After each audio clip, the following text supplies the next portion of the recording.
Hi అండి. Welcome back to our YouTube channel Anu's home foods. ఈరోజు మన ఛానల్‌లో చూపించబోయే రెసిపీ ఏంటి అంటే ఆకుకూర దోస అండి. ఇది హెల్త్‌కి చాలా మంచిది. మామూలుగా చిన్నపిల్లలు ఆకుకూర తినడానికి ఇష్టపడరు కదండీ! సో, ఇలా ఒకసారి చేసి పెట్టి చూడండి. చాలా బాగా ఇష్టంగా తింటారు. దీనికోసం ముందుగా నేను తోటకూరను, పాలకూరను 2 కలిపి తీసుకుంటున్నానండి. కానీ ఇందులో కాడలు వేసుకోవద్దండి. ఎందుకంటే దోస త్వరగా అయిపోయే రెసిపీ కదండీ! అందుకని చెప్పేసి కాడలు వేస్తే ఇందులో సరిగ్గా ఉడకవు. టేస్ట్ కూడా అంత బాగోదనమాట. ఓన్లీ ఆకులు మాత్రమే వేసుకోండి.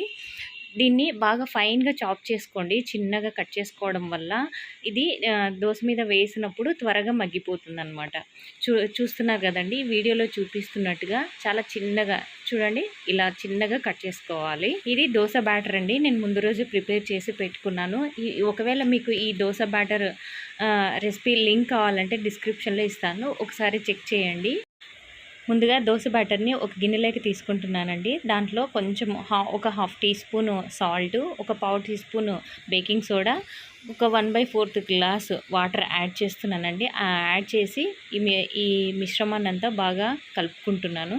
ఇందులో మనం వేసిన సాల్టు, బేకింగ్ సోడా, వాటరు బాగా మిక్స్ అయిపోయేలాగా కలుపుకోవాలండి. చూపిస్తున్నాను కదా, ఇలా మిక్స్ చేసుకోవాలి. చూడండి, దోస బ్యాటరు ఏ కన్సిస్టెంట్లో ఉండాలో చూపిస్తున్నాను. చూడండి, నేను చూపిస్తున్న విధంగా ఈ కన్సిస్టెన్సీలో ఉంటే గిన ఆకుకూర బాగా ఫ్రై అవుతుందన్నమాట. దోస పెనాన్ని స్టవ్ మీద పెట్టి హీట్ చేసుకున్నానండి. దీని మీద ఇప్పుడు దోస బ్యాటర్ని స్ప్రెడ్ చేస్తున్నాను, ఈవెన్గా స్ప్రెడ్ చేస్తున్నాను. ఇప్పుడు మనం ముందుగా కట్ చేసి పెట్టుకున్న ఆకుకూర ఉంది కదండి, ఆ ఫైన్గా చాప్ చేసుకున్న ఆకుకూర దీని మీద ఈవెన్గా స్ప్రెడ్ చేసుకుంటున్నాను. చూడండి, వీడియోలో చూపిస్తున్న విధంగా ఈ విధంగా దోస మీద పల్చగా వేసుకోవాలన్నమాట. అలాగే ఒక టీ స్పూన్ ఆయిల్ వేస్తున్నాను.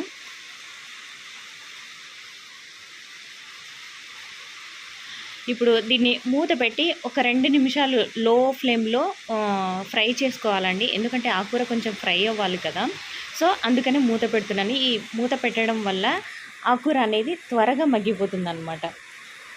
తర్వాత దీని మీద మీకు కూర అవసరం లేకుండా అలాగే తినేయాలి అనుకుంటే దాని మీద కొంచెం ఒక పావు టీ స్పూన్ అంత సాల్ట్, పావు టీ స్పూన్ అంత చిల్లీ పౌడర్ అంటే కారం పొడి లైట్గా స్ప్రింకిల్ చేసుకొని దాన్ని రెండో వైపుకి టర్న్ చేసి కాల్చుకోవాలి. లో ఫ్లేమ్లో మాత్రమే కాల్చుకోవాలండి. హై ఫ్లేమ్లో పెడితే అదంతా మాడిపోతుంది, టేస్ట్ అంతా బాగోదన్నమాట.